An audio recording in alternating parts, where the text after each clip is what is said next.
I can allow Nikki to.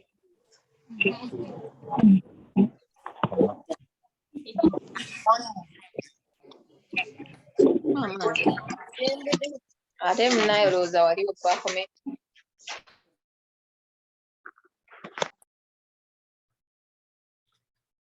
Okay, guys, welcome back.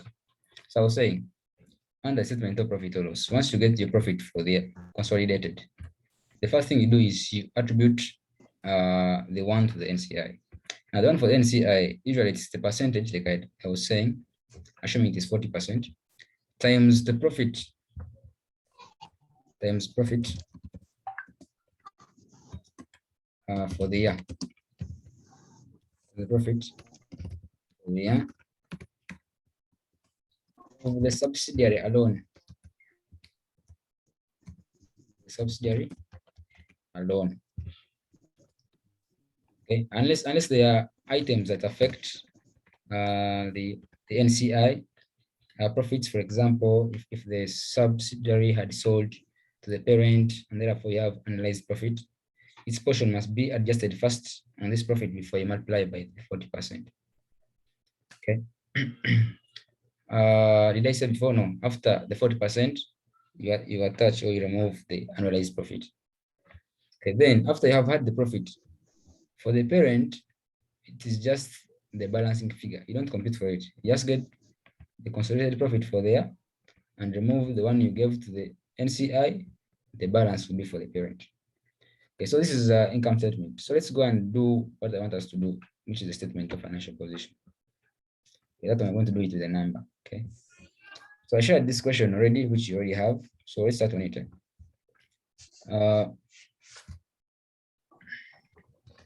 Okay, here they say always read the required bit, because if the required makes sense, then you don't have to start the question. What it says, prepare consolidated statement of financial position for Pulse group and its subsidiary Sabina at 30th April 2019. Okay, so whenever you read the statement, go to your answer sheet. Okay, go to your answer sheet, get a page. Okay, and then you say Paulson group consolidated statement of financial position as at, because this is as at March 2019. Okay, you may get a mark for that. Okay, so you don't have to lose out on it. Okay, so that was the required part. So once you have written your heading, we can now officially go and start step by step. Start at April. Okay, start at April. Okay, 30th April is the year end.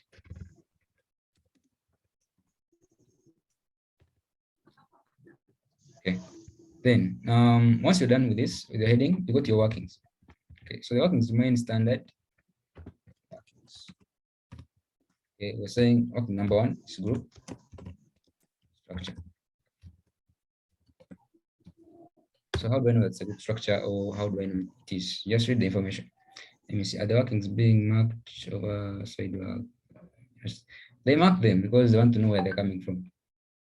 They mark them. So once they actually come and find the right figure, they always go to the working and confirm whether the working was, whether the answer came from the working, and then you get the marks. So the workings are very important. Okay, okay, I'm assuming a lecture position here, but I think they're important.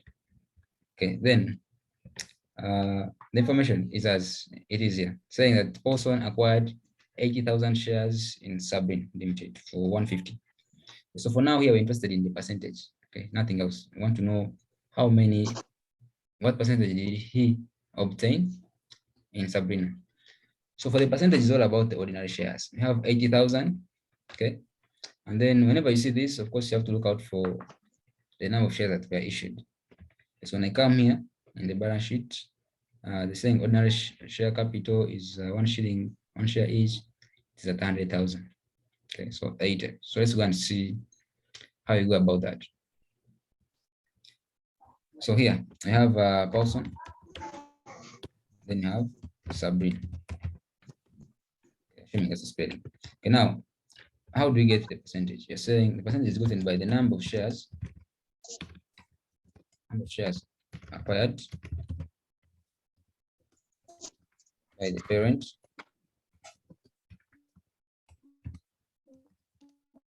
this case by Paulson, divided by the number of shares issued by Sabrina, then the whole thing times 100%. We're trying to get the percent. This is when it's not given. Whenever it is given, you just put it. Okay, so we're saying we had 80,000 shares acquired. How many were issued? How many were issued? We want to know. You're supposed to compete for it. By the way, if you don't show that working, you'll be wrong. Especially whenever it's a 1 shilling per value. Otherwise, the number of shares issued given by the face value of the shares. It was in our case, I think it's 100,000. Shall we just confirm? Then divide by the nominal value. Nominal value is the value of a single share. Okay, so in our books, it was given as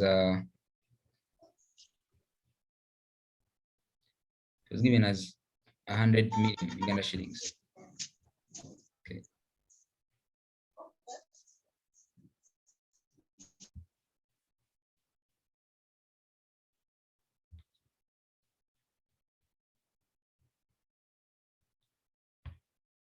So it's 100 million.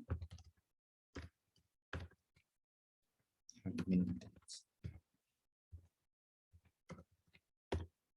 Okay, and then you're dividing it by the value of each single share. It's just 1.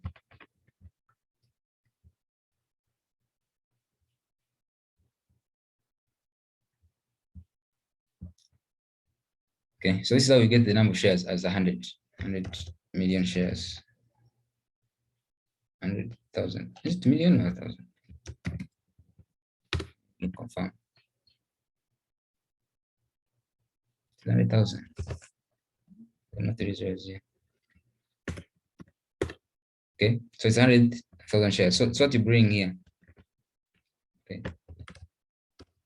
Sometimes, okay, for those who, okay, I don't want to encourage anything, but usually the per value is always different. Okay, so someone may put here, say, what, 100, for example. If each share is 100, the figure will change here. Okay, if I put 100 here, the figure will change.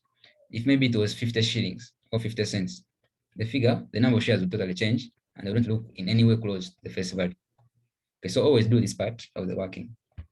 Then you multiply by 100%.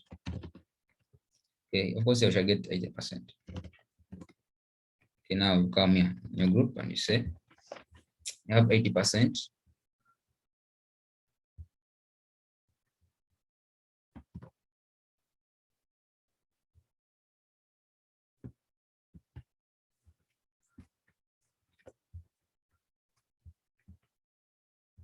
Okay, Paul controls 80%. Okay, and the date is important, but you can first put the NCI. NCI.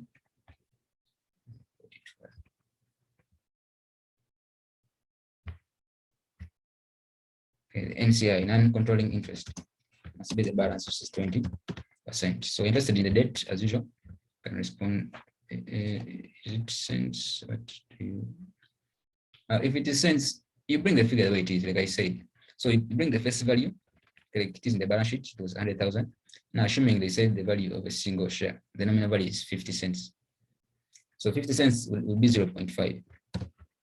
Okay, so now when you divide 100 by 0.5, automatically you get a different figure. Divide by, you get 200,000. So now your number of shares will be 200,000 that were issued. That's what you bring in as 200. Okay, so what you would bring. And the competition completely changes. I think this is about 16%. Divide by 200. Yeah, see? Actually 40%. Okay, so the competition will change. So always respect this working. Many people jump it.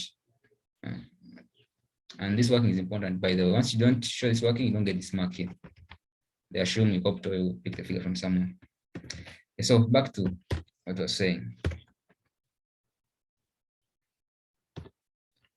So that is it. So we're interested also in the acquisition date. Of course, what I know is the reporting date. We said the 30th April. Okay, 2019. That is the reporting date. So what is the acquisition date? So back to the question. They say that Paulson acquired 80 shares of Sabrina and 50% of issued 10% cumulative preference shares for 10,000, both purchases being effected on 1st May 2018. That's the date of interest, 1st May 2018. So come, show the date. May 2018. So you're supposed to know how many days or how many months are in between here. Okay, so from 1st May, you count May, June, July, August, September, October, November, December. Okay, those are 8, then you add the 4 months. So it's actually 12. So it's 1 year, right? So always indicate this. This one helps you if you're doing the profit or loss consolidation.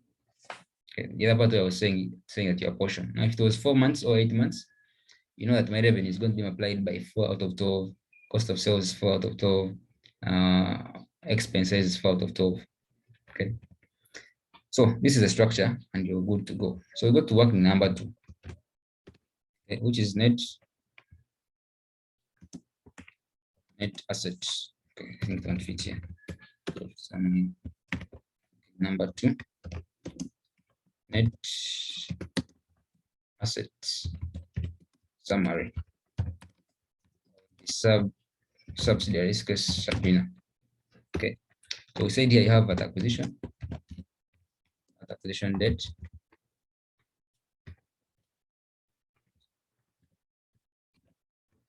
Then you have at reporting date. Then you have movement.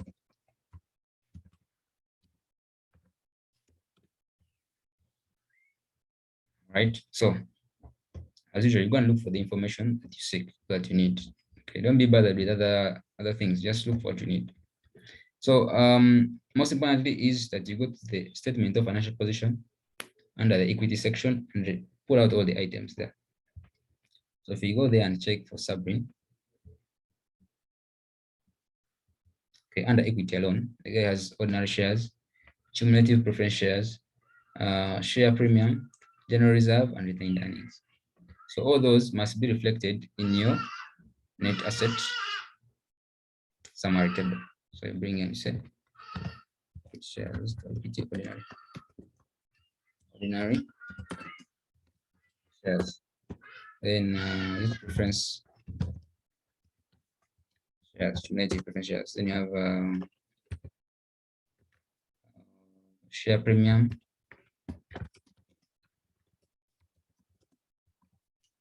then you have the general reserve, then you have retained earnings.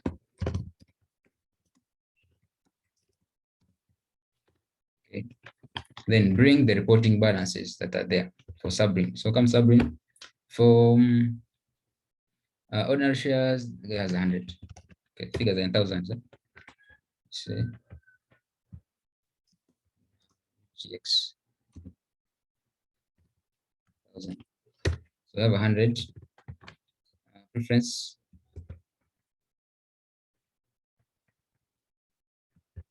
For preference is 20. Okay. Share premium is 10. Then you have 15 for reserves, then 45. Okay, that's what they have at the reporting. and you're done. So you now go back to our interest. Our interest is on acquisition. What are the balances at acquisition? So read through and see if you have any information. Okay, the first information is on this preference shares. They say that 50% of the issued 10%, just giving details on the cumulative preference shares, were for 10,000. Okay, so that's what they paid for the preference shares. Now it means that there was a movement. Why you have a 20 cumulative preference share balance at the reporting date is because there was a balance before, and then we added our 10 that we bought, then we end up having the 20. Okay, how do I mean by that? You can confirm. Okay, so remember, each share is at 50. Okay, maybe just to bring figures here. So we're talking about cumulative preference shares. Okay, they say that each share is at 50 cents. The trial balance, the balance sheet, sorry. Okay, and they say that 50% of the shares, we bought 50% of the shares that were issued, and each we actually paid 100,000 for all. Okay, meaning we paid 10. All right. So how many shares, first of all, are there? Okay. So the first value says that you have 20,000 shares. So how many shares are there right now? So saying the shares in here, existing shares, you have this 20 divided by 50 cents. So you have 40. The working is 20 divided by 0.5. Okay, we have 40. Of the 40, we are saying that 50%. Remember, these are shares. Okay, it's important to note. It's not money, it's the shares. We're saying that 50% was acquired by us, by the parent also. 50% of this is put the figure here.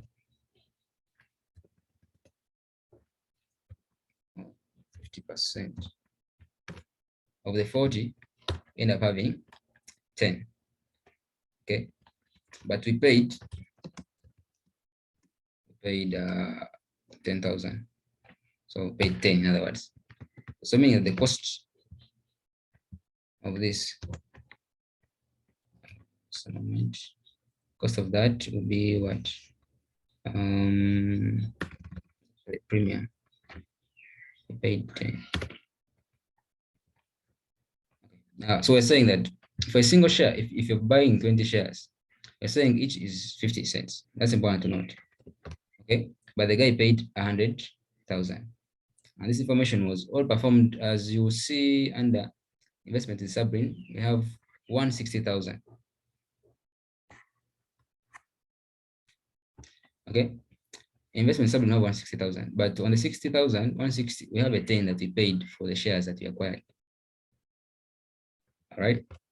So what happens here? We're saying that whereas you have 20,000 shares, yes, but for us we paid 10,000. Paid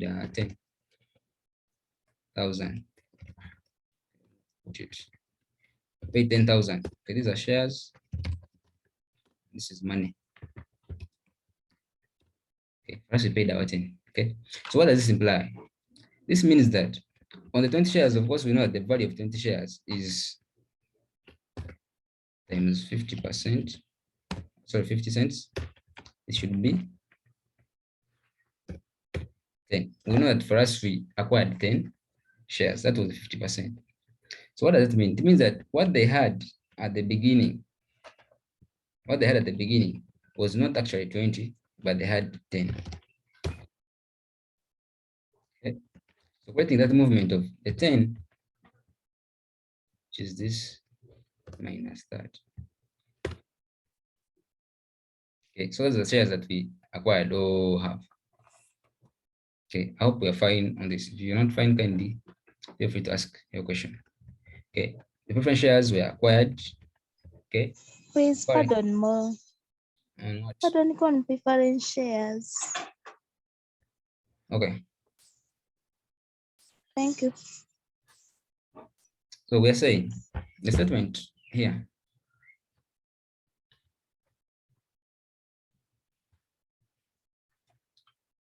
This part, it says that this person here acquired 80,000 shares, which is Kawa for 150,000. Okay. And 50% of the issued shares. Okay, this 10% just to give you details, like here, 10% cumulative preference shares. Just giving you more details on the preference shares. So what we have or what we acquired was actually 10% of the issued. So meaning that out of the 20, for us as person, for us we only acquired 50% of the 20. Okay, isn't it? And we paid 10,000 for it. You get the point? So the workings I was showing you here. Let me take you there. Yeah, we're saying this is cumulative. Let me even put the details. 10% cumulative preference shares. These shares here. We're saying that first of all, each share, when you check in the books here, they say that for these ones here, each share is 50 cents. For a single share like this, it's 50 cents. Okay. So if that's the case, then what happens? You come here and you say that okay, so 50 cents. And how much do you have? It is 20,000. This is money, remember. Okay, this is UG. Okay, the face value of the shares, they're 20. So our interest is how many shares do we issue? The number of shares. So we're saying maybe I should say issued shares instead of existing. Issued shares. There were 40. Okay, how do you get the 40? We're saying it is 20 in amount, but we paid for each to 0.5, 50 cents. So meaning that we actually issued 40,000 shares. So that when you value it at 50 cents, then you get 20,000. Okay, I hope we're together on that one. So it is 40.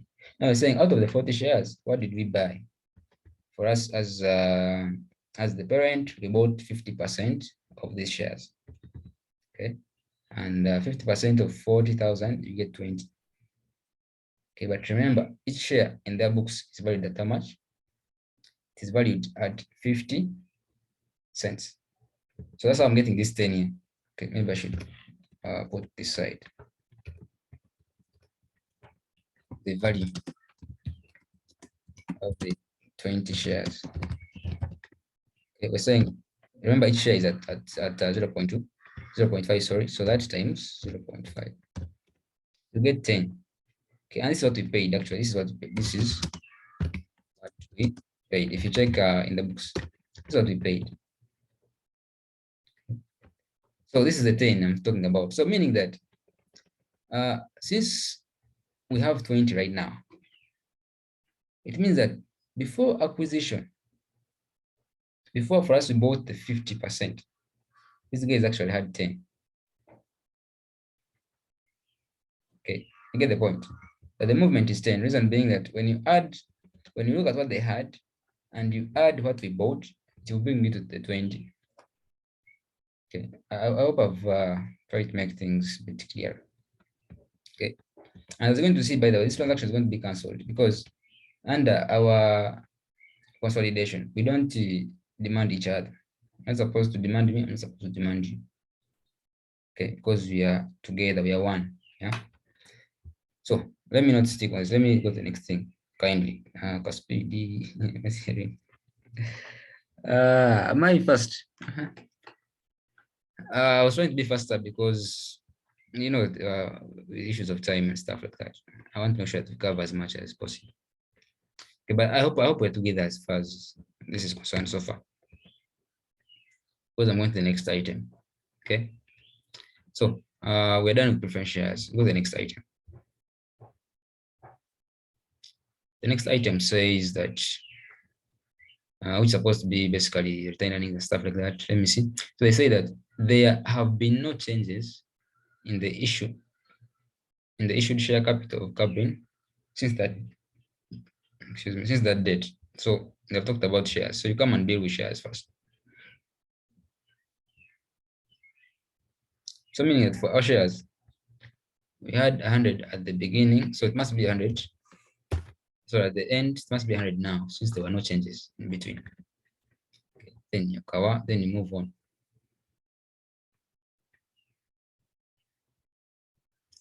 Okay. So I shared, yeah.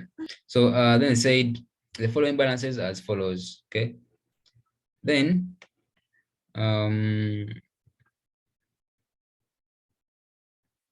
there's a special note here, note 3. Okay. Say that at 1st May, remember this is acquisition date. The balances were as follows for Sabri. So we're given opening balances at the acquisition date.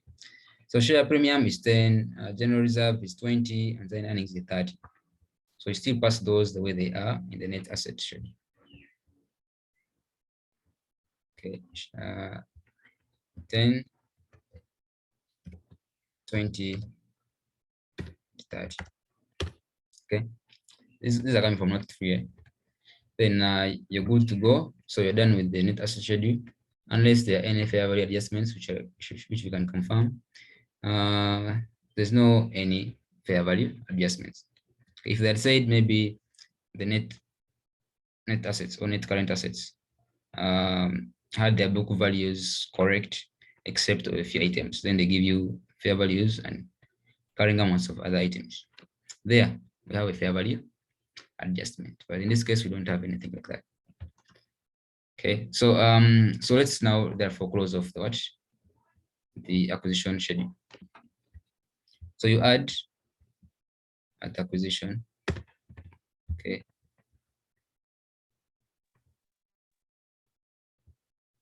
Okay, at acquisition. Then you also determine the movement in any of these. Okay. If the reporting period is less than acquisition, the figure is a negative movement. I'm not hearing. Okay, Alicia, I think you are the only one not hearing, so you may want to log out and log in again.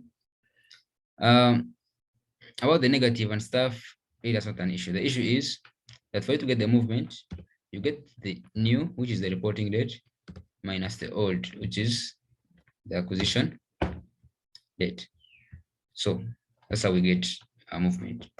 Okay, it is the reporting date minus acquisition, new minus old. Okay, so this is the movement that we have. So we're seeing general reserves are reducing, and we're seeing that our retained earnings is increasing, and we're seeing that share premium increased by the 10. Okay, so that is good. Then we go to the working number 3. Okay, you can get even total here of movement, although we don't normally take it as total. You go line by line. The movement in retained earnings goes to group retained earnings. The movement in general reserve goes to group general reserves. The movement in share premium, we shall see this one supposed to be removed because, like I already said, you cannot demand me, I can't demand you. Okay, because we are together, we are one.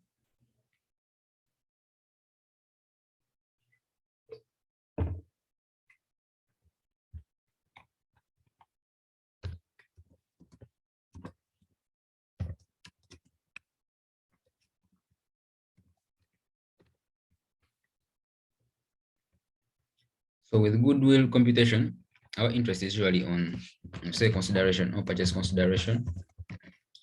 And you know how fast sometimes they give you cash, sometimes they give you share premium, share exchange and others.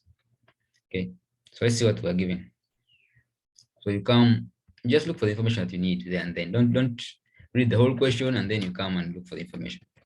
No, once you see consolidation, start doing what you need, go and look for it. Okay, so now they say that we acquired the 80,000 shares for 150,000.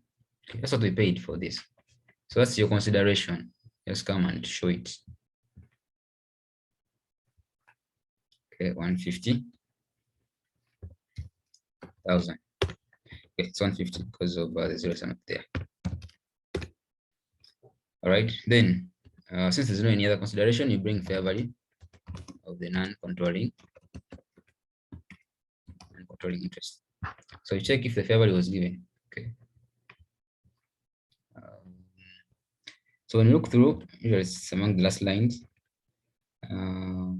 It wasn't given. Okay. So you don't have the non-controlling interest. An impairment review fair value. Okay.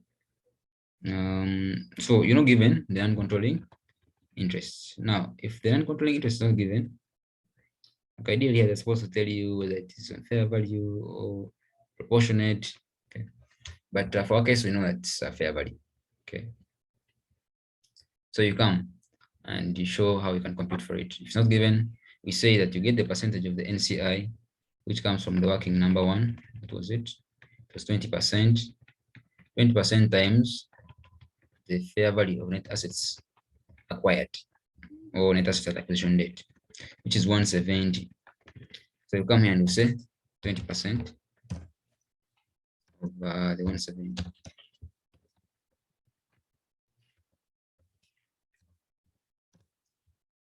Okay, so you have it as 34. Okay, so when you add to give you total consideration, have it as 18.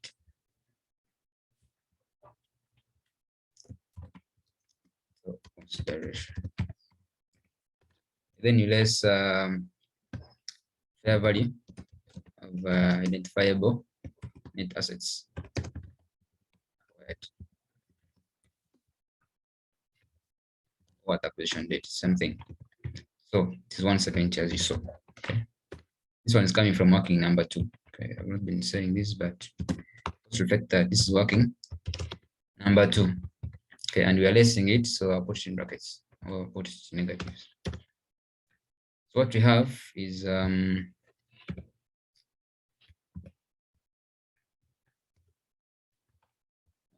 add that, we just get, I think, 14. So this is your goodwill. Let me see the question. Why did you use 150 as consideration? Mary, it was given in the question. They said that's what you paid. Can you confirm?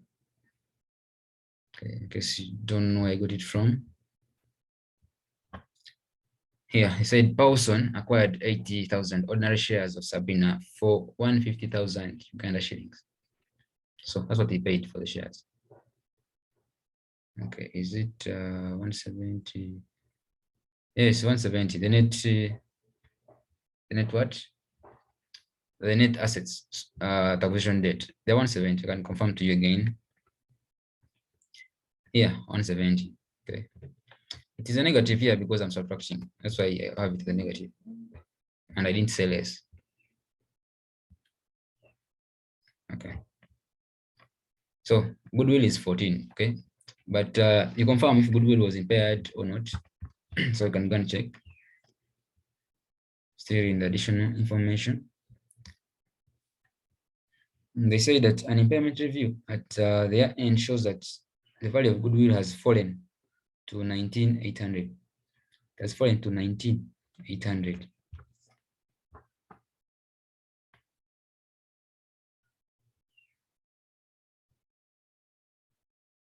So they're saying it has fallen to 19,800, 19.8.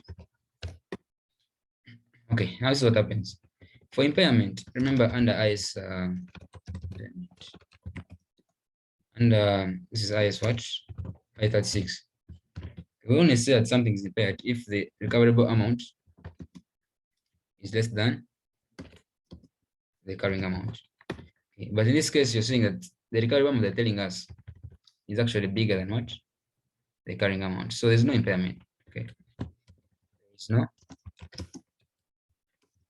impairment. Okay. So it is 0. So because it's 0, let me put it here. Impairment 19 is greater than 19.8, greater than 14. So no impairment. So you put your 0, and therefore your goodwill carried down must remain as 14.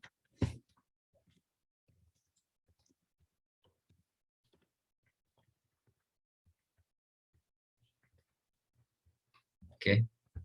Then we go to the next working, which is working number 4, and should be company transactions.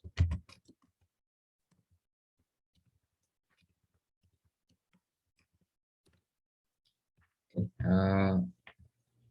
They say not one, that inventory of Paulson includes goods purchased from Sabrina, meaning that Sabrina sold to Paulson for 20,000. This is what is remaining, okay? And they're using markup of 25%.